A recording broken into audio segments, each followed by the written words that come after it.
Estamos ao vivo para te ajudar a entender um pouco mais a respeito de hormônios. Hormônios anabólicos androgênicos, os esteroides. Só que na live de hoje vamos discutir a respeito do uso de esteroide anabólico e o risco cardiovascular. Até que ponto o esteroide ele vai impactar no seu coração, na sua pressão e vai aumentar a chance de te dar um infarto, um AVC, uma trombose? É isso que vamos discutir. Então, olha só, esse assunto ele faz sentido para você, então acompanhe comigo até o final. Eu vou falar coisas que eu não falo normalmente aqui devido à complexidade, devido ao tempo. Esse assunto ele faz sentido para algum amigo, para alguma amiga que está utilizando, que você gosta desse amigo, que você já vem comentando a respeito de hormônios com ele. Já dispara o aviãozinho, tem um aviãozinho aqui e fala, cara, assiste essa live aqui do Dr. Jorge, ela vai ficar salva, esse assunto ele é importante para você, então já dispara para todos os amigos aí, conhecidos que estão utilizando para a gente tentar destrinchar tudo isso. Então vamos começar, até porque o pessoal vai entrando e essa live também, como eu já adiantei, ela vai ficar salva, então vamos falar a respeito dessas substâncias e qual a relação delas com o risco cardiovascular. Pessoal, a gente vai ter que pensar o seguinte, e nisso, né, assim quando a gente vai passando a live também, eu vou respondendo a dúvida de vocês, vai deixando aqui na caixinha de perguntas para a gente depois discutir a respeito. Bom, vamos pensar o seguinte, quando a gente fala de hormônio, né, hormônio anabólico androgênico, os esteroides anabolizantes, você vai ter que lembrar que não é simplesmente a gente pegar a testosterona, colocar todos os esteroides numa caixa e encarar tudo como testosterona, porque não é. Testosterona é testosterona, oxandrolona é oxandrolona, oximetolona, que é o hemogenin, é hemogenin, de anabóide, estanozolol, enfim. Então, isso eu quero que você bote na sua cabeça. Não é simplesmente colocar tudo na mesma caixa e chamar e encarar como se fosse testosterona e falar que tudo dá câncer, tudo vai ter o aumento do risco cardiovascular. Vamos lá, vamos destrinchar essa parte de risco cardiovascular, até porque durante as minhas aulas, as aulas que eu vou ministrando, eu gosto de separar em blocos, para a gente discutir cada sistema. Vamos falar sobre o sistema cardiovascular, o sistema digestório, o sistema nervoso, o sistema endócrino, quais são as alterações endócrinas, as alterações do ponto de vista sexual. Eu gosto de segmentar desse jeito. Do ponto de vista cardiovascular, você foi e você utilizou uma testosterona, ou utilizou algum derivado direto da testosterona, ou utilizou um 19-norprogestágeno, ou utilizou um derivado de DHT. Vamos discutir, vamos dar uma repaginada só para a gente contextualizar todo mundo? Vamos lá. Existe um hormônio encarado como esteroide. Quando a gente fala esteroide, é hormônios que são derivados da molécula do colesterol, aquela molécula de ciclopentano peridofenantreno. Então existem vários. E dentro deles, os hormônios sexuais. O principal hormônio sexual androgênico, testosterona. Essa testosterona, ela, dentre as várias funções da testosterona, ela tem tanto uma função anabólica quanto uma função androgênica. O que é isso, Dr. Jorge? Quando eu falo de anabolismo, é crescimento, independente do tecido. Mas vamos focar no tecido muscular. A hipertrofia muscular, ela causa isso. A testosterona também, lembrando que todo hormônio ele faz uma brincadeirinha de chave e fechadura. Existe uma chave, que é o hormônio, e ela se liga no receptor específico dela. Quando a gente fala de testosterona, a gente fala de receptor androgênico. Então, quando ela se liga no receptor androgênico, ela desempenha a sua função. Mas lembra que a testosterona, os receptores androgênicos, eles estão dispersos nos diversos tecidos do seu corpo. Então ela não só liga no músculo, ela liga, por exemplo, no receptor androgênico do folículo capilar, da glândula sebácea, do coração, da próstata, então causando os colaterais, principalmente colaterais androgênicos. Beleza, então a testosterona ela tem tanto uma característica anabólica quanto uma característica androgênica. Então foi surgindo a necessidade de se criar substâncias que a gente alterasse essa característica anabólica, porque eu quero mais anabolismo. Existem patologias que eu preciso desse anabolismo. E existem patologias que, ainda que eu preciso desse anabolismo, eu preciso que esse paciente ganhe massa. Ele está caquético. Só que eu não estou precisando muito das características androgênicas dele, desse hormônio. Então vamos mexer diminuindo as características androgênicas. Daí as formações dos hormônios. Existem hormônios que são derivados direto da testosterona, como por exemplo, Dianabol, que é a metandrostenolona, boldenona, é um derivado direto da testosterona. Existem hormônios que a gente pega a testosterona e tira o carbono 19. Quando você tira o carbono 19, você chama esse hormônio, agora não chama mais testosterona, você chama 19-nortestosterona ou nandrolona. Então, a partir da nandrolona, que a gente encara ela dentro de um grupo chamado 19-norprogestágenos, 19-nor, ou seja, são hormônios que não têm o carbono 19 e são progestinas, agem como se fosse progesterona. Daí a gente forma a nandrolona, daí a gente forma a trembolona, daí a gente forma a gestrinona, que é o chip da beleza, né? Bem entre aspas. E existem também substâncias, hormônios que a gente vai encarar como derivados da dihidrotestosterona.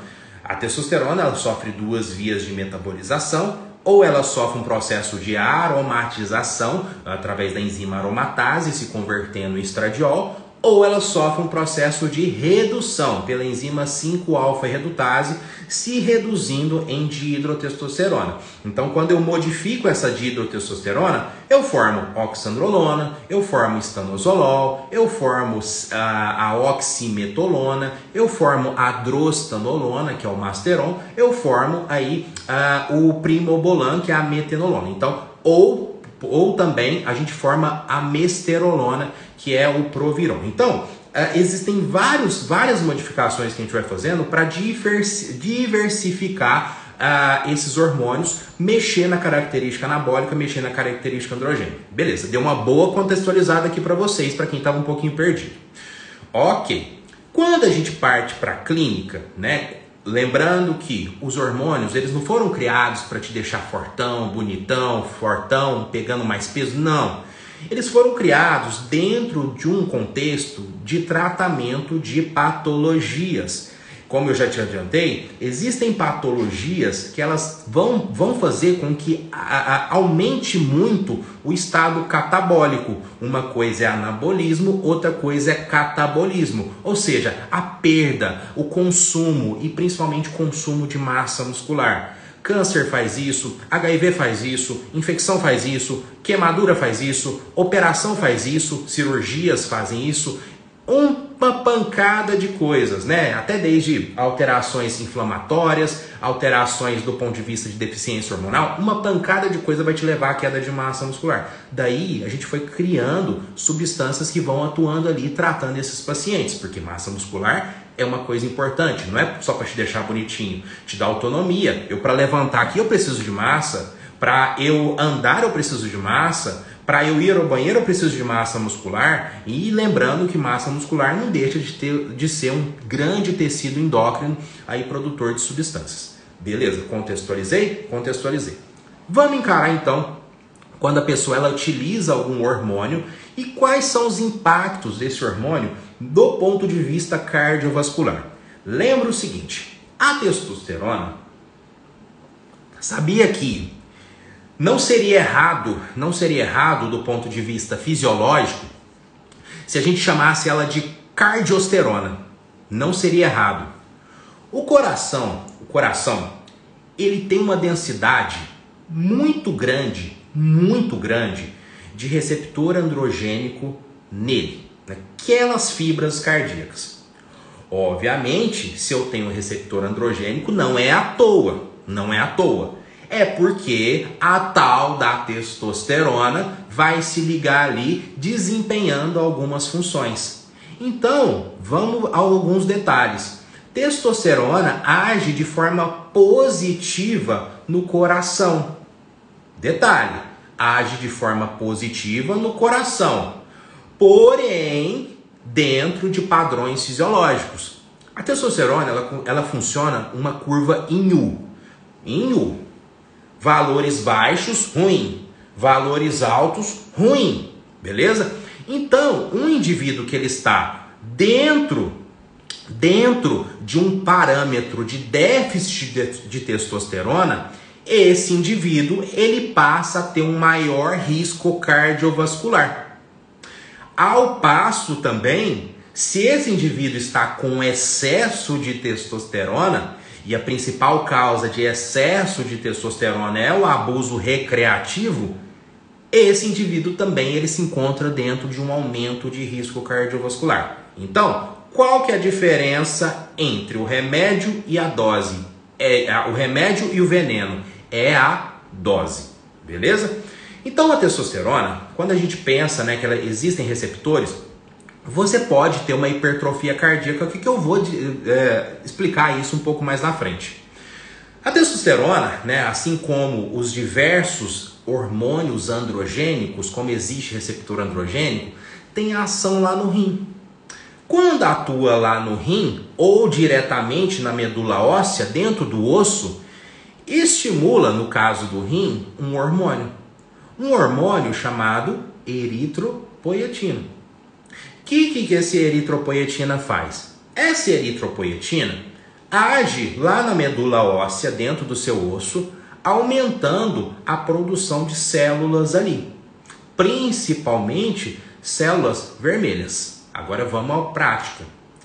Pega seu exame aí que você fez de aquela check-up geral.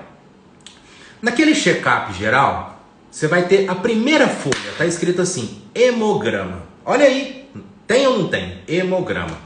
Ele é dividido em dois basicamente. Eritrograma, ele fica em cima, leucograma fica embaixo. Olha lá no eritrograma, que é a série vermelha, a série que está ligada ao transporte de oxigênio. A testosterona ela age ali. Ela age aumentando essas células. Por isso que ao aumentar essas células, você pode criar no indivíduo uma situação patológica. Você pode curar uma doença, por isso que testosterona, assim como os esteroides anabólicos lá atrás, eles eram utilizados para tratamento de anemia refratária. Você pode tratar uma anemia com algum esteroide, né? A testosterona ela pode causar um fator patológico em excesso, que a gente chama de policitemia. Então, quando você produz demais essas células vermelhas, você cria um padrão de policitemia ou eritrocitose. Isso, do ponto de vista clínico, não é tão legal. É lógico que isso pode ser uma adaptação do indivíduo frente ao ambiente, frente a tudo que ele faz. Lembra que a gente entra em homeostase. Esse indivíduo, ele entra em equilíbrio. Se ele está numa situação adversa, o corpo dele tende a entrar em equilíbrio. Então, por exemplo, se ele está em situações de alta altitude, ar mais rarefeito, como forma compensatória, aumenta a produção de eritropoietina, ele produz mais células vermelhas para transportar melhor o oxigênio. Por isso que essas pessoas têm uma capacidade de oxigenação mais adaptada. Indivíduos, por exemplo, que estão dentro de um contexto de doping, indivíduos, por exemplo, de endurance, usam, por exemplo, eritropoietina sintética para aumentar, né, a produção de células vermelhas, ainda que aumenta o risco cardiovascular, mas melhora a oxigenação desse sujeito aí dentro das provas, né, de atividades de endurance.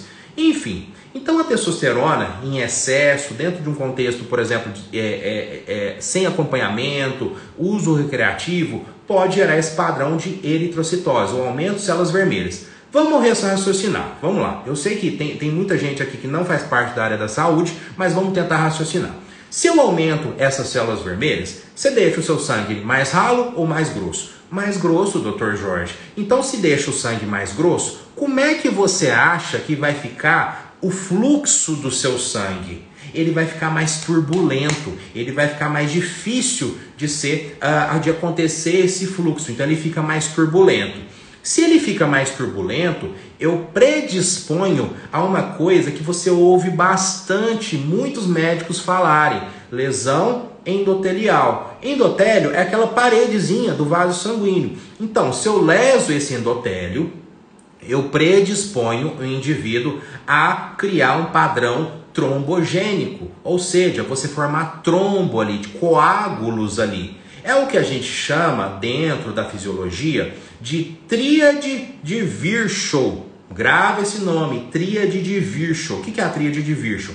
São três fatores, três fatores que vão contribuir para um padrão trombogênico, que vai gerar, por exemplo, um aumento do risco cardiovascular, um evento cardiovascular de origem patológica. Como, por exemplo, o que está contido nessa tríade? Lesão endotelial, estase sanguínea e reações de hipercoagulabilidade. Às vezes o indivíduo ele coagula mais de nascença. Às vezes o indivíduo ele tem muita lesão endotelial, por exemplo, fumante, por exemplo, quem tem pressão alta. E às vezes o indivíduo ele tem estase sanguínea, como eu te falei, o sangue ele fica mais lento devido a estar mais grosso, então isso predispõe, por exemplo, à formação de trombo.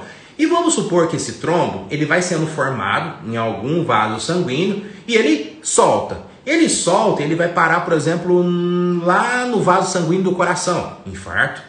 Ele vai parar lá no vaso sanguíneo, por exemplo, do cérebro, por exemplo, AVC. Ele vai parar lá no seu membro inferior, trombose. Então, você acaba aumentando o risco cardiovascular e os eventos cardiovasculares, desde que você não esteja controlado, você esteja fazendo isso no uso recreativo, no uso desenfreado, fazendo loucuras, né? É lógico que tudo isso a gente encara de forma multifatorial, como eu também vou dialogar um pouco mais na frente com vocês. Outra questão também que a gente tem que discutir a respeito dos esteroides é que eles podem aumentar a pressão. Existem várias e várias teorias para isso.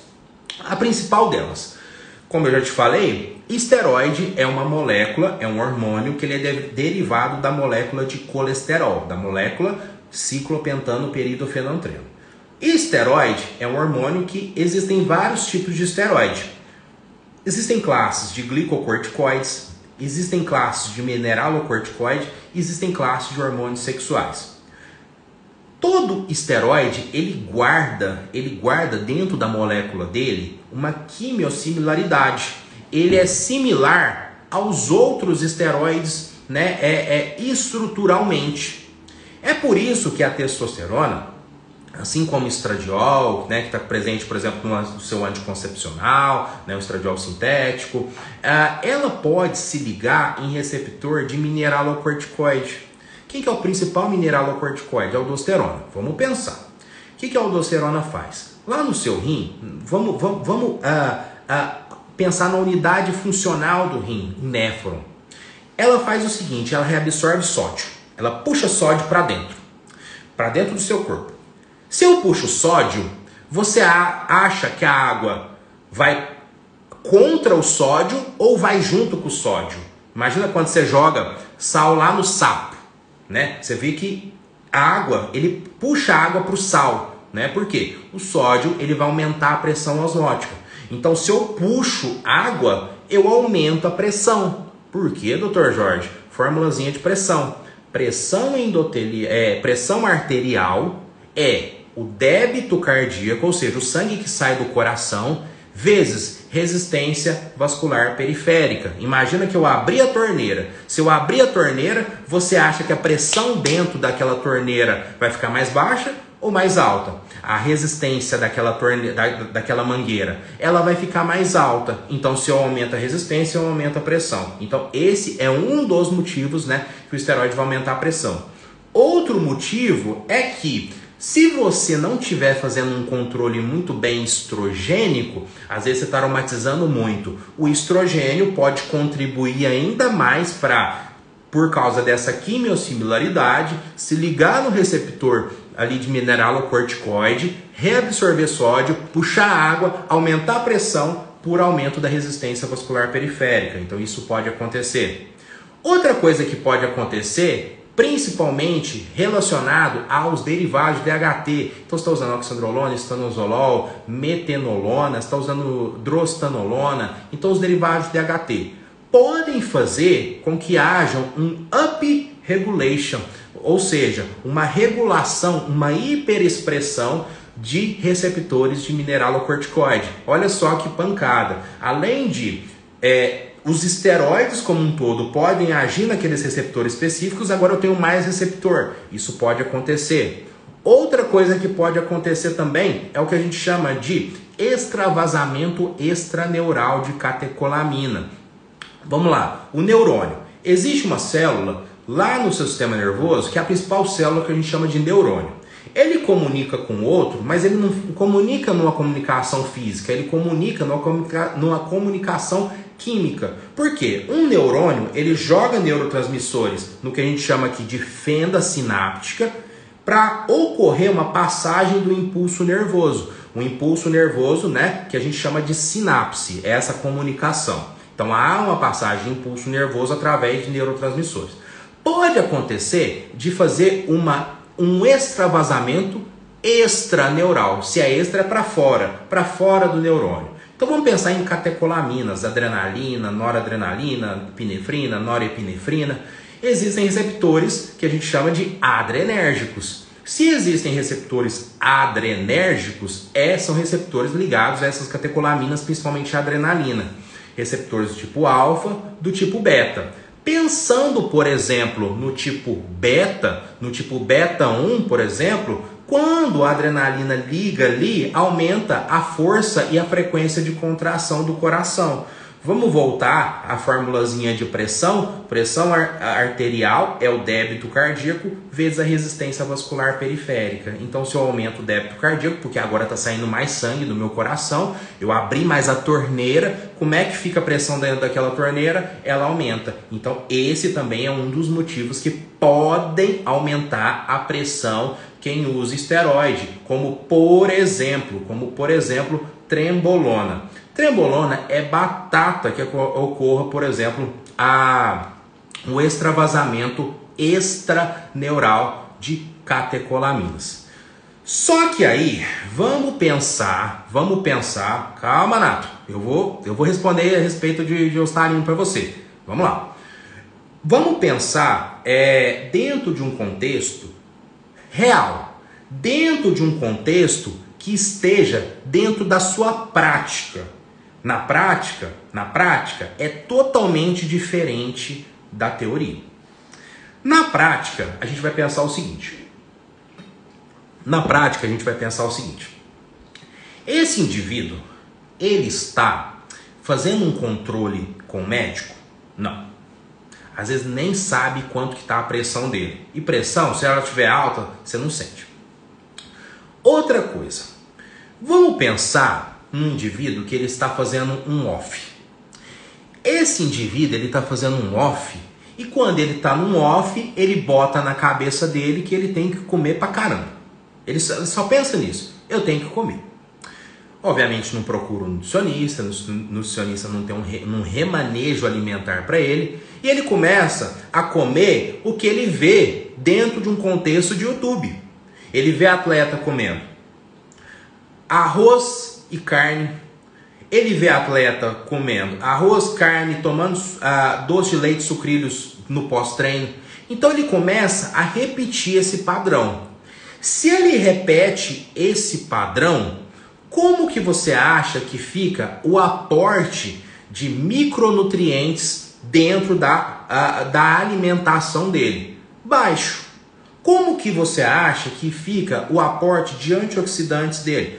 Baixo. Ele não está ligando para vegetais, para frutas, para verduras, ele não está ligando muito para isso, ele está pensando mais no macro.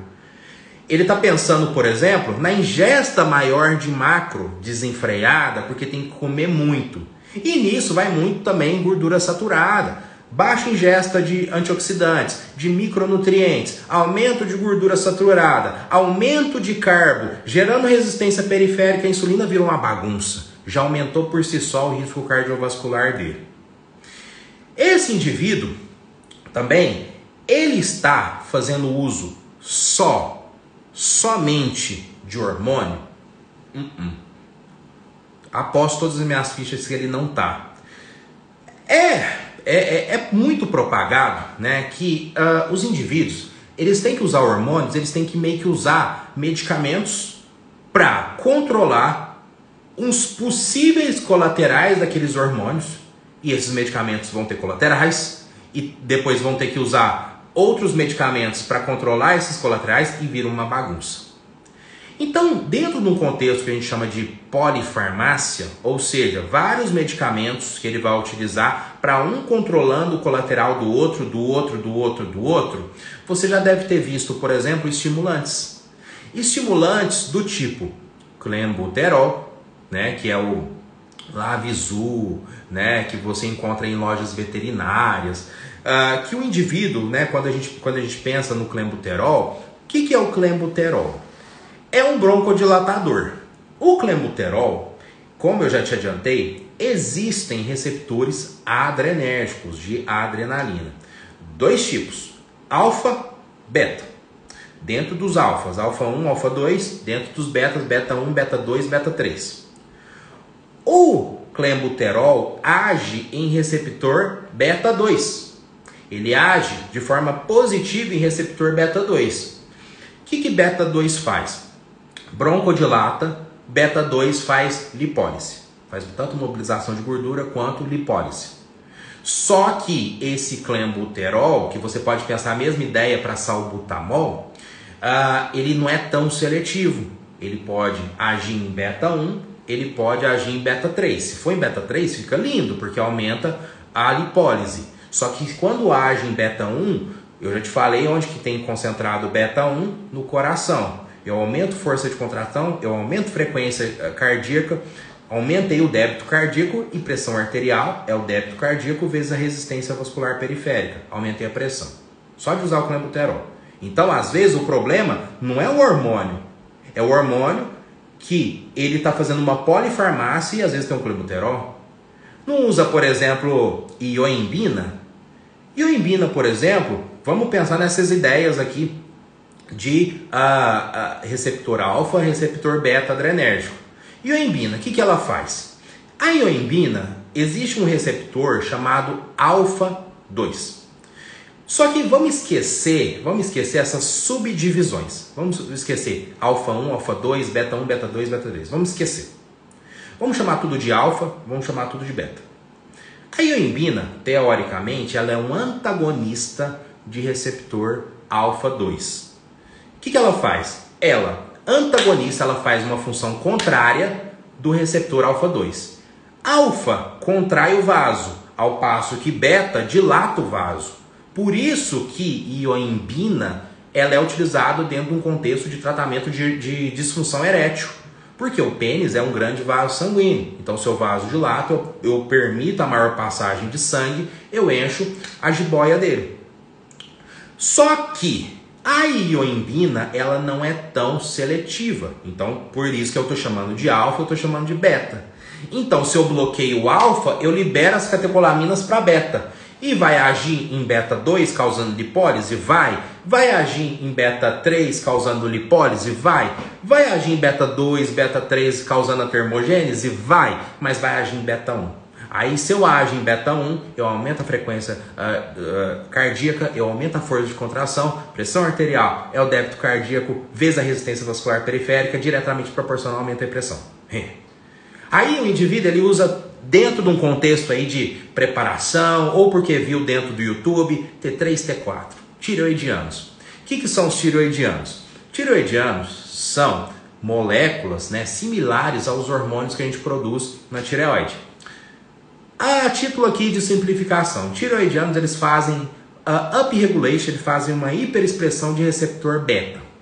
Aí eu faço uma hiperexpressão. Eu quero que hiperexpressa beta 2, eu quero que hiperexpressa beta 3, causando a lipólise. Fica lindo, só que hiperexpressa beta 1. Se eu hiperexpresso beta 1, eu aumento a força de contração, eu aumento a frequência cardíaca, aumento aí a pressão, porque o débito cardíaco débito cardíaco, a pressão arterial é o débito cardíaco vezes a resistência vascular periférica. Aumenta a pressão. Então, não necessariamente foi do hormônio. Pode ter sido do conjunto que ele estava utilizando. Esse indivíduo, por exemplo, ele ouviu falar que tal hormônio seca. Aí ele está gordão. ele está sedentário ou ele vem de um processo de má alimentação. Aí, por exemplo, ele está todo inflamado. Resistência à insulina, resistência periférica à insulina, ele está todo inflamadão. E hoje, um dos principais fatores de aumento de risco cardiovascular é a inflamação. Então, aí ele vai e usa o hormônio e aumenta mais ainda essa questão. Aí imagina, por exemplo, como que fica o risco cardiovascular dele, muito mais alto. Ele usa hormônio e todo hormônio, num grau maior e num grau menor, esses hormônios eles vão aumentar o transporte reverso de colesterol. Então, o que isso vai acontecer na prática? Diminuição de HDL e aumento de LDL. Quando você pega, por exemplo, scores como o índice de Castelli, você vai ver que essa diminuição de HDL vai diminuir ou vai aumentar o risco cardiovascular desse indivíduo, porque ele perde o efeito cardioprotetor. Então, principalmente orais, 17-alfa-alquilados, que vão ter recirculação hepática, isso é batata. O principal, estanozolol. Então, se você já tem um perfil lipídico zoado, não use estanozolol. Na verdade, não usa qualquer hormônio. Aí ele pensa o seguinte, que ele tem que usar dentro de um contexto, né, de polifarmácia, ele tem que usar aí, por exemplo, um inibidor de aromatase, porque eu não posso ter ginecomastia. Só que aí ele zera estrogênio. Estrogênio tem um efeito de estímulo de óxido nítrico, aumentando a vasodilatação, melhorando o risco cardiovascular. Então, se eu deixo o estrogênio mais baixo, eu aumento o meu risco cardiovascular. Mas ele está fazendo as escuras. Ele botou na cabeça que ele tem que usar 1 miligrama de enostrozol para não dar coceira, para não dar sensibilidade. Só que aí, também, ele viu que não importa estar estrogênio alto. Mas, por quê? Porque não tem clínica. Só que ele deixa o estrogênio alto e o estrogênio tem um efeito trombogênico. Aí, aumenta o risco de trombose, né? Olha essa menina que tem um histórico de AVC, de infarto, de trombose, pode ficar usando anticoncepcional. Aí dana tudo. Aí, por exemplo, ele cursa com aumento de pressão. E pressão... o aumento de pressão começa a exigir muito do coração. E quando a gente faz a divisão das câmaras cardíacas, existem 4. Átrio direito, ventrículo direito, átrio esquerdo, ventrículo esquerdo. E o ventrículo esquerdo ele é responsável por bombear o sangue através da aorta para o seu corpo inteiro. Então, como está exigindo muito do coração, está tendo disfunção endotelial, esse coração ele hipertrofia. O ventrículo esquerdo hipertrofia. Ele hipertrofia, só que ele pode hipertrofiar de uma forma boa ou de uma forma ruim. Como que é a forma boa que ele pode hipertrofiar, Dr. Jorge? O indivíduo que ele é atleta. Sabia que você pode ter um coração grande sendo atleta e isso é bom? Atividades aeróbicas, elas causam um aumento de coração do ventrículo esquerdo. Pensa comigo. O ventrículo esquerdo, ele recebe o sangue. Então, se você está fazendo muita atividade física aeróbica, você começa a circular muito o seu sangue. Então, começa a chegar muito sangue naquele coração. Existe um mecanismo chamado Frank-Starling. O que é Frank-Starling? O tanto que chega vai ter que sair. Então, ele chega muito, aí tem que bombear muito. Ele chega muito, ele tem que bombear muito. E nisso causa uma dilatação, só que para fora. Então, você permite que o seu coração ele receba mais sangue. Então, isso é bom. E principalmente combinado à musculação, a musculação causa uma melhor fração de ejeção. Ele consegue contrair de uma forma melhor. Então, o ideal é combinar os dois. Só que aí o indivíduo está com pressão alta. Se ele está com pressão alta, ele começa a hipertrofiar, em vez de para fora, para dentro. Então, isso é patológico. Aí tem um processo de remodelamento cardíaco. Aí, meu filho, aí a gente tem que fazer prevenção disso. Existem medicamentos que fazem prevenção disso. Por exemplo, existem muitos estudos que vão mostrar que os inibidores da enzima ECA, né, eles tratam, né, eles previnem, fazem uma forma profilática de prevenção aí de remodelamento cardíaco, captopril, enalapril. Então a gente tem que agir aí até mesmo de forma titulada, né, nesses indivíduos. Então, meus amigos, está vendo? É um buraco muito mais obscuro. E o indivíduo ele fica preocupado com estrogênio, ele fica preocupado com fígado. Não que não seja importante preocupar com fígado, mas às vezes ele está usando um esteroide que não tem recirculação hepática. que não vai ter um dano hepático para ele tão significante, só que tem um puta de um dano no risco cardiovascular. Que isso, do ponto de vista de morbimortalidade, tem um impacto mais negativo. Só que não tá nem aí, faz tudo de qualquer jeito. Aí, meu filho, só Deus na causa. É por isso que eu tô aqui, para poder te ajudar aí a desvendar todos esses mitos ligados aí à discussão dos esteroides, né? Vamos ver aqui o que tem de perguntas. Ué, desapareceu aqui as perguntas, mas assim, o Nato tava bem desesperado aqui, ó. Desculpa, no meio da live, perguntar sobre o Starine ou oxandrolona para diabetes mellitus do tipo 1, né? Qual é menos agressivo? Vamos aproveitar essa deixa aqui para a gente discutir a respeito dessa proibição que teve do SARMs ontem, né? Teve a proibição de SARMs. Vamos discutir, eu vou botar minha opinião aqui, vamos falar tudo sobre SARMs aqui, de uma forma que talvez às vezes ninguém falou a respeito de SARMs, né, para vocês. Vamos lá. Vamos contextualizar tudo isso. SARMs. O que é SARM? São moduladores seletivos do receptor androgênico. Vamos contextualizar tudo isso. Já falei para vocês que o hormônio ele faz uma brincadeirinha de chave e fechadura. O que é isso? O hormônio ele é uma chave. O receptor androgênico é uma fechadura. Então, se eu ligo nesse receptor androgênico, eu vou ligar nessa fechadura e desempenhar as funções. Beleza? Não, cara, depois você assiste aí de novo para saber eu embino. Vamos lá. Vai ficar salvo. Deixa eu voltar ao raciocínio aqui, senão eu perco. Então, ó, o hormônio se liga no receptor androgênico para desempenhar as funções, as mais diversas funções. Só que você vai lembrar que praticamente todas as suas células do seu corpo têm receptor androgênico. Quando você usa uma testosterona, você quer que ela liga ali no receptor androgênico do músculo, causando síntese proteica, tendo a hipertrofia muscular. Então você quer isso. Só que aí ela não se liga só ali. Ela se liga, por exemplo, no receptor androgênico do folículo capilar. Então, ou ela cresce cabelo ou ela causa queda de cabelo. Ela se liga no receptor androgênico da glândula sebácea, da espinha, aumento de oleosidade. Liga no receptor androgênico, né, principalmente de hidrotestosterona, da próstata. Então, causa tudo isso. Então, você imagina você criar substâncias que vão modular esse receptor androgênico. E como é que descobriram isso? Existe um medicamento chamado bicatulamida, que esse medicamento ele é um antineoplásico. Para que ele serve? Para tratamento ali de condições ali de carcinoma de próstata.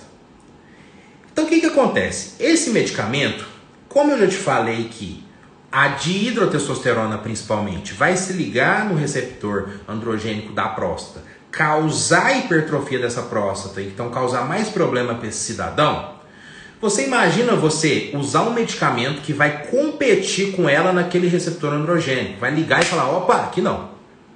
É isso que esse medicamento faz. Só que ele tem alguns metabólitos.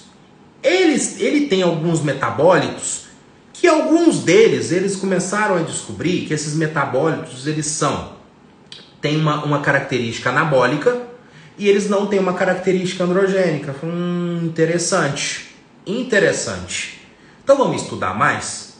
Daí a gente começou a entender e descobrir moléculas, várias e várias moléculas, que isso não é novo, chamada de SARMs, que são moduladores seletivos do receptor androgênico. Como que eles funcionam? Como eu já te falei, o receptor androgênico, né, é a fechadura e o hormônio é uma chave. E só que a testosterona ela não se liga só naquela fechadura que você quer, ela vai se ligar em várias fechaduras que você não quer também. Então imagina você criar um medicamento que ele vai falar assim, eu quero que liga nessa daqui, mas essa daqui não, essa sim, aquela não, essa sim, aquela não. Daí a modulação dos receptores androgênicos. Isso é uma coisa nova? Não. Você já viu isso nos receptores estrogênicos. Existem SERMs, que são moduladores do receptor estrogênico, moduladores seletivos do receptor estrogênico. Já ouviu falar sobre tamoxifeno, clomifeno, haloxifeno. Então começou a se estudar mais os moduladores do receptor androgênico. Porque, como eu te falei, isso não é utilizado, não vai ser criado, não é bem visto para a indústria farmacêutica, para os conselhos, focar na estética. Então, infelizmente, não é muito bem-vindo. Então, isso é muito bem-vindo dentro de um contexto patológico. Como eu já te falei, massa muscular é importante. E tem gente que a gente não quer que tenha os efeitos androgênicos. Então, começou a mexer nessas substâncias. Hoje, por exemplo, existem, em vez de SERMs, existem SERDs. Por exemplo, o fulvestranto. O que esses SERDs fazem? Eles vão e destroem o receptor estrogênico. Isso, do ponto de vista clínico, tem uma importância enorme. Imagina, por exemplo, para uma mulher que está com câncer de mama, estrogênio dependente. Existem, por exemplo, alguns protótipos de criação de SARDs, que são destruidores de receptor androgênico. Pensa num contexto de uma menina que está, por exemplo, com um ovário policístico, está com hirsutismo, está com uma acne vulgar, se destruir aquele receptor androgênico dela. Então isso tem um ponto positivo dentro da clínica. Mas voltando aqui aos SARMs, que são moduladores seletivos do receptor androgênico, que foram criados para a gente conseguir modular os receptores, falar esse sim, aquele não, esse sim, aquele não, é justamente para a gente distinguir, para a gente desassociar os efeitos anabólicos dos efeitos androgênicos. Então eu quero que uma molécula tenha um efeito anabólico e não tenha efeito androgênico. Por quê? Eu estou falando para ligar só no músculo, só no osso. Entendeu? Essa é a ideia dos SARMs. Só que aí, beleza. Ideia muito bacana. Só que aí existem estudos que a gente chama de clínicos. Primeiro, existem estudos pré-clínicos, que normalmente vão ser em células, em ratos. Posteriormente, achamos bacana, vamos para os estudos clínicos, que agora a gente começa a testar em humanos. Aí, beleza. Começaram a se estudar esses medicamentos, porque o SARM é um medicamento, em ratos, por exemplo. E descobriram várias coisas interessantes. Que esses medicamentos, esses moduladores do receptor androgênico, eles tinham uma relevância no aspecto anabólico. Mas porque muita gente fala assim, mas SARMs é algo fraco. Talvez não. Por exemplo, existem SARMs que não são tão acessíveis, por exemplo, como o AC262, que é o Acadibol, que em ratos foi feito um comparativo e viram que ele tem um anabolismo, tem um poder anabólico cerca de 66% do anabolismo de um propionato de testosterona. Então, assim, isso talvez não seja tão irrelevante. Não seja tão irrelevante. Só que lógico que tem vieses nesses estudos, por isso que a gente tem que ser muito crítico ao ler. É um modelo animal, então a gente não pode pensar nessa ideia no homem. Foi feito através da medição do crescimento do músculo levantador do ânus, então ele não tem uma característica, por exemplo, igual o seu quadríceps, em densidade de receptor androgênico. Então existem alguns vieses, mas pelo menos existe esse estudo para a gente falar, tem alguma coisa ali. Nisso também, esses medicamentos eles vão ganhando força, até que eles passam por um processo que a gente chama de fase clínica. Existem fases clínicas agora dos estudos. Estudos de fase clínica de fase 1, de fase 2, de fase 3, de fase 4. Fase 1, normalmente, são com indivíduos normais, sadios. Vamos testar a galera aqui. Nisso a gente começa a identificar se esses indivíduos eles têm algum colateral.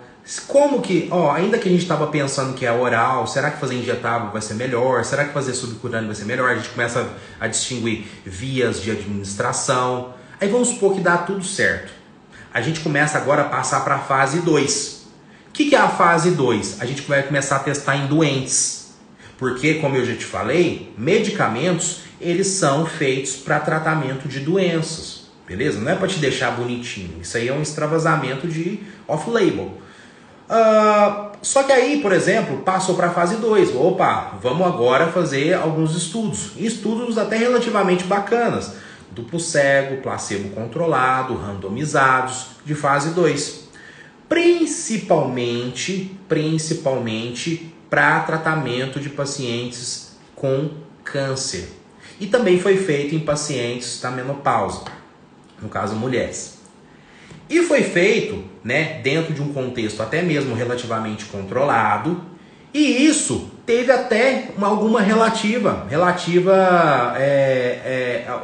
resultados positivos no ganho de massa, né? Então, só que em doses que são infinitamente mais baixas do que as doses, por exemplo, que o pessoal vem utilizando. Por exemplo, qual que é o SARM mais utilizado? Ostarine. Alguns estudos mostram que cerca de 3 miligramas de Ostarine já consegue ter um aumento significativo na massa muscular de pacientes com câncer e na massa muscular de pacientes menopausadas. Então isso, do ponto de vista clínico, é incrível. Só que aí foi feito mais alguns estudos, também dentro da fase 2, que descobriram alguns colaterais. Como, por exemplo, colaterais de inibição de eixo. Diminuição de LH, diminuição de FSH, por exemplo, com o LGD4033, que é o ligandrol. Foi feita inibição de eixo, diminuição de testosterona. Fala, porra, a gente até achou que essa coisa aqui ia ser bacana, mas a gente está vendo que não é tão seletivo assim. Está inibindo o eixo, está se ligando no receptor androgênico, está sinalizando para inibir gonadotrofinas e causar inibição da produção de testosterona. Começa a aumentar transaminases. Existem estudos, por exemplo, com SARMs que, tanto o Ostarine, né, que é o Onobosarm, quanto também com outro SARM que a gente chama de MK0773, né? MK677 não, MK073, que começou a descobrir que tem elevação de transaminases, elevação de hematócrito. Poxa, não é tão seletivo assim não. E também foi descobrindo outros colaterais, por exemplo, de substâncias que foram encaradas no mesmo balaio ali, que não são SARMs, mas são vendidas como SARMs. Sabe quando você chega numa loja de suplemento, fala, leva esse whey vegano aqui, entendeu? E isso teoricamente está errado. Como, por exemplo, o Cardarine, né, que é o GW501516, ou GSK 516, que foi visto que uma dose, claro, que era uma dose muito alta, que cerca de 40 miligramas por quilo no rato, começou a alterar o DNA do rato. Então isso pode vir com um padrão aí de gerar câncer, né? Só que claro que tem todo esse viés.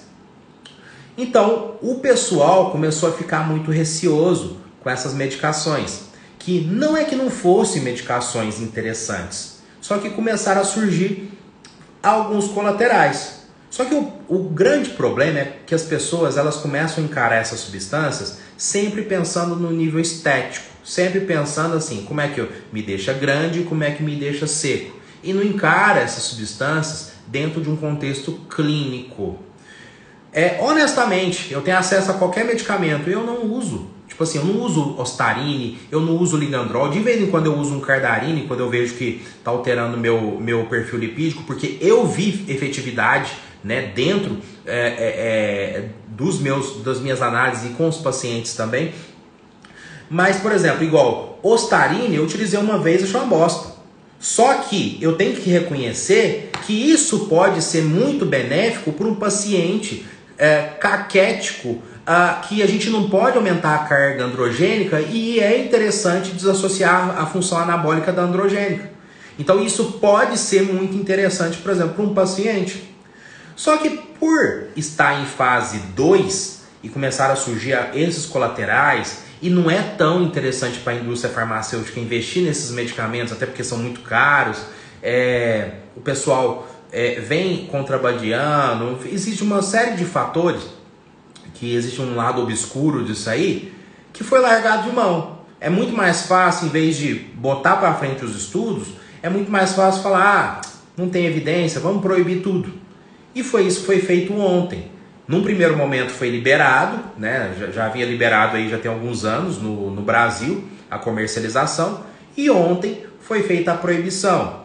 Então, a meu ver, tem alguns pontos positivos e negativos aí. Negativos, que o problema é que toda proibição ela fortalece muito o mercado negro, o mercado paralelo. Porque tem pessoas que porque vão utilizar esses SARMs, entendeu? Quer utilizar um Ostarine, quer utilizar um Ligandrol, quer utilizar alguma substância que não é SARM, mas é vendida como SARM, porque botou na cabeça que quer usar alguma coisa que não seja hormônio e que aquilo lá vai dar um resultado como se fosse hormônio. Não vai dar, mas na cabeça dela, ela quer usar. Só que aí, quando ela compra no mercado paralelo, ela não sabe o que tem ali. Então, por isso que é muito mais interessante fortalecer os estudos. Até porque, fortalecendo os estudos, você veria muitos benefícios que poderiam ser utilizados dentro de uma clínica médica. Lembrando que a minha visão acaba sendo mais no tratamento, né, dessas patologias, utilizadas dentro de um contexto de tratamento, e também teria uma procedência, entendeu? Porque é igual o esteroide. O esteroide, como não tem muitas opções, as pessoas vão recorrer ao mercado paralelo. E lá sabe Deus o que tem. Existem esteroides no mercado paralelo que são de confiabilidade, de qualidade? São. Mas, por exemplo, do ponto de vista médico, eu avaliando um paciente, seria muito deselegante eu falar para ele comprar do João da esquina ou peça nesse WhatsApp aqui. E também não vale pra gente essa história de que pode ser bom. E a pergunta do menino foi em relação, por exemplo, à comparação à oxandrolona. O que você prefere? Um SARM ou uma oxandrolona? A oxandrolona. Mas, doutor Jorge, você botaria, por exemplo, para um paciente uma oxandrolona em vez de um SARM? Botaria. Por quê? O SARM, ainda que tenha esses colaterais, estão tendo colaterais, né, semelhantes, pelo menos em comparação, pelo menos que a gente vê nos estudos e também na prática clínica, semelhantes, pode até ser numa baixa magnitude, numa menor magnitude em comparação aos esteroides, mas semelhante ao esteroide anabólico, não gerando um poder anabólico adequado, com um preço alto, só que sem respaldo científico, entendeu? No caso da oxandrolona, a oxandrolona passou por fase 1, fase 2, fase 3, fase 4. O que eu quero dizer? Oxandrolona, ou qualquer outro esteroide que a gente encontra na rede, na farmácia, a gente sabe exatamente como funciona.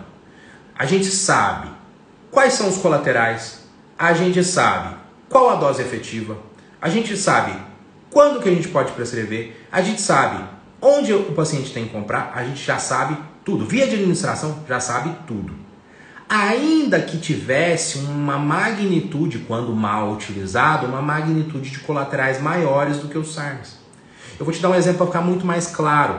Sabe aquela história da mulher que ela é casada com um homem muito difícil, agressivo, aquele homem muito difícil. Mas sabe quando ela chega numa festa e esse homem começa a dar trabalho, ele quer agredir alguém e essa mulher fala, deixa comigo, eu conheço ele. É essa a história. Ainda que tivesse um potencial mais lesivo, quando mal indicado, o esteroide ele acaba sendo mais seguro, porque a gente sabe exatamente como que ele comporta. Ainda que ele seja esse homem difícil, entendeu? Ela vai saber. Se ela fala assim com ele, ele vai acalmar. Diferente dos SARMs, que ainda que teoricamente, fosse uma proposta muito boa, e eu acredito isso, tem uma proposta incrível, eu acredito isso. Ainda que teoricamente fossem bonzinhos, e no decorrer da história foi descobrindo que eles não são tão bonzinhos assim, mas é alguém que você está conhecendo. Você não sabe o potencial de lesão, o potencial que essa pessoa vai fazer com você. Entendeu? Então é mais ou menos nesse sentido. Então por isso que é muito mais fácil para a Anvisa falar, vamos retirar tudo do mercado. Só que esse é o grande problema. a gente impossibilita os novos estudos, né? Não é o interesse da indústria farmacêutica, das indústrias, né? O pessoal que vai fazer estudo, em botar isso para frente, né? Por algum motivo. E proibindo desse jeito, coloca também aí um interesse maior das pessoas buscarem no mercado paralelo. E quando busca no mercado paralelo, sabe lá Deus aí que vai ter ali dentro, entendeu? Agora, do ponto de vista estético, performance, para quem que seria interessante o SARMs? Não seria interessante para o homem natural, que ele está, por exemplo, com um texto até normal. Por quê? Já descobriu aí que eles começam a inibir o eixo. Eles acabam sendo mais interessantes, por exemplo, para as mulheres. Porque ainda que tem um poder anabólico, mais baixo que um esteroide, mas eles têm um relativo poder anabólico, tem uma carga androgênica menor, a gente até acreditava que não tivesse nenhuma carga androgênica, mas tem, né? Isso vai vendo nos estudos. Só que pensa uma mulher que foi botado, por exemplo, para ela ainda que fosse uma oxandrolona, por exemplo, e ela não respondeu muito bem. Então ela não teve muito colateral. Talvez, né, um SARMs fosse mais interessante para ela. Entendeu? Então eu vejo mais por esse lado. É claro que essa não é indicação, essa não vai ser a proposta quando liberado, entendeu? Então é isso, por exemplo, que foi feito em relação ao SARMs. Então, o que eu penso em relação a você? Claro, diabetes mellitus tipo 1, cara, tem que ver se você tem uma indicação para tratamento hormonal, né? Porque você já tem um perfil inflamatório, né? Como é que tá seu eixo hormonal? Então, cara, vai fazer um acompanhamento médico. Vai fazer um acompanhamento médico e não faz as coisas pelas coxas não, porque senão dá muito ruim, principalmente para você que é diabético. Beleza? Que já tem um risco cardiovascular mais aumentado. Então é toda a nossa história que nós começamos aqui desde o início da live. Beleza? Isso aí, pessoal. Uma hora de falando. Desculpa os termos técnicos. É porque a gente vai empolgando mesmo. Adoro ensinar. Adoro ensinar. Honestamente, não fico preparando nada, porque quando a gente prepara alguma coisa, você se embola, porque você quer seguir um padrão. Gosto de vir aqui e falar, vem, o que vai estar na cabeça, a gente fala. Mas espero ter ajudado vocês, né, a compreender um pouco mais sobre esses medicamentos em geral. Eu sempre reforço, né, que a minha ideia aqui com vocês não é nem um pouco fazer apologia, falar, usa isso, usa aquilo, não tem nenhum vídeo que eu falei isso.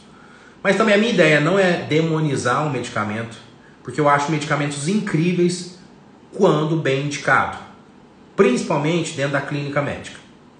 Então, aquele vovozinho que está com caquexia, aquele vovozinho que o pipiu não sobe, aquele vovozinho que está com instabilidade de humor, aquela pessoa que tem uma deficiência androgênica, enfim, uma pancada de condições clínicas seria muito beneficiada com a utilização desses medicamentos. Só que o preconceito não deixa, a falta de informação não deixa e também a falta de esclarecimento dentro dos profissionais da saúde não vão deixar. Porque a história é o seguinte, você começa a usar um esteroide, aí você usa um esteroide, e isso normalmente dentro de um contexto de academia. Dentro de um contexto de academia, um fala para você tomar isso, fala para você tomar aquilo, aí você vai e toma, e você passa a ter um colateral, aí você desespera, você vai digitar no Dr. Google, Dr. Google, como que eu resolvo tal colateral? Ou vai no YouTube, o YouTube vai te falar uma coisa, aí não resolve, aí você pergunta para um amigo, para outro, aí você fala, poxa, eu tenho que procurar um médico. Aí você pega seu dinheiro suado, paga uma consulta lá pro médico te chegar com os dois pés no peito e falar, você vai morrer, você vai dar câncer, você vai dar isso, vai dar aquilo, sai do meu consultório, sou drogado. Não, a nossa ideia é realmente acolher esse paciente e instruir da melhor forma. Isso que eu faço dentro do meu consultório, não dentro de uma forma prescritiva, mas dentro de uma forma de contenção de danos, e é isso que eu faço todos os dias aqui nas minhas redes sociais. Passando informação, graças a Deus que hoje em dia não tem muito hater, né? Não tem muito muitas pessoas assim que vêm contestar, até porque tem inteligência emocional bastante aí para entender por que essa pessoa está fazendo isso. Eu sou uma pessoa que, só dialogando aqui pra gente fechar, eu sou uma pessoa que eu procuro ajudar ao máximo e terem pessoas, porque assim, os nossos seguidores, botem isso na sua cabeça, você segue pessoas iguais e você tem seguidores que são iguais a você. Botem isso na sua cabeça. Não gosto, é lógico que agora, nesse momento eu tô falando mal, mas eu não gosto de falar mal de classes de profissionais ou profissionais. Sabe aquele negócio assim? Ah, porque tem charlatão fazendo isso, fazendo aquilo, fazendo aquilo. Meu filho, deixa pra lá. Tem gente que quer esse tipo de serviço. Se você não concorda, foda-se, fala o que você pensa pros seus seguidores e pronto. E pronto. Passa o seu melhor. E o melhor da gente é o que é nossa informação, é ajudar. Entendeu? Então é isso que eu venho fazendo todos os dias. Gatilho mental da reciprocidade. Quanto eu mais dou, o universo me traz de volta. Na forma de resultados, né? De paciente falando, cara, como você melhorou minha vida? De um direct que a gente recebe. Ou como que aquela dica lá fez diferença na minha vida. Então é isso, por exemplo, que a gente tenta pregar. Então, esteja muito atento a quem você segue. Não falando mal de ninguém, mas quem fala mal dos outros, um dia fala mal de você, entendeu? Existe uma grande diferença entre conduta e profissional. Existe uma grande diferença entre conduta e profissional. Eu vou te dar um exemplo. Você, por exemplo, você concorda com, sei lá, sucrilhos no café da manhã? Teoricamente não, é uma carga glicêmica muito alta. Mas vamos imaginar que o cara senta na minha frente, pagando uma consulta, ele fala o seguinte: Dr. Jorge, se você não colocar sucrilhos pra mim, eu não faço nada, porque eu amo esses sucrilhos, é a melhor coisa da minha vida. Cara, eu tenho que adequar, eu tenho que dançar o jogo dele. Hoje em dia não existe esse, cara, faz isso. Não, a gente pactou o tratamento. Já teve pacientes, pra mim, que chegaram e falaram: eu amo o sabor de BCA, então por isso que eu tomo BCA o dia inteiro, porque me ajuda a tomar água. Falou desse jeito, então bora tomar BCA, mal não vai fazer. Só que aí o desavisado pega uma receita dessa e fala: puta que pariu, que médico doido, esse cara é louco, esse cara é charlatão, olha aqui, colocou sucrilhos. Isso acontece na nossa vida, meu amigo. Não é simplesmente, por exemplo, dentro de um contexto profissional, não, é na sua vida. Quantas vezes você fez alguma coisa que não era tão sua intenção, mas isso, se levado para frente, vai ser interpretado mal. É por isso que eu falo aqui. É por isso que a gente tem que ter humildade bastante e ética também o bastante de entender que uma coisa é uma conduta, uma coisa é o profissional. Porque as pessoas misturam. É muito honesto o bastante falar: meu amigo, eu não concordo com a sua conduta, do que falar: esse profissional é isso, essa classe profissional é aquilo. Ah, tá. Não, meu filho. Não, faz o seu. Vai falar o que você tem de melhor, que eu tenho certeza que você tem muita coisa boa. E é o que eu falo aqui. A gente tem, é importante você estar rodeado de pessoas que têm os mesmos valores e têm os mesmos propósitos, né? Porque eu costumo dizer o seguinte: o polêmico, talvez ele tenha audiência, mas ele não converte. Ao passo que aquela pessoa que tem essa reciprocidade, ela pode ter uma audiência mais baixa, só que ela tem uma conversão muito alta, porque ela gera confiança.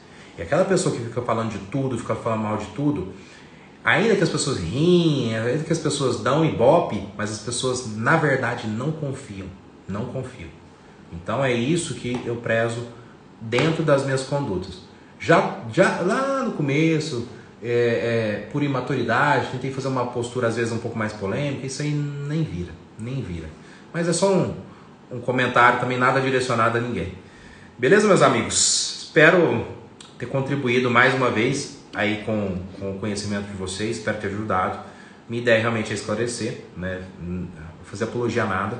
E acompanhe toda quarta live a respeito de hormônios. E quem não está lá no grupo do Telegram já entra, porque a gente decide a live sempre através do Telegram. que a gente bota algumas sugestões, o pessoal vai dando sugestões e toda quarta-feira às 21 horas estamos aí para te ajudar. Então fiquem com Deus, muito obrigado aí pela compreensão, pela paciência, por todos estarem aqui até agora e tchau, tchau.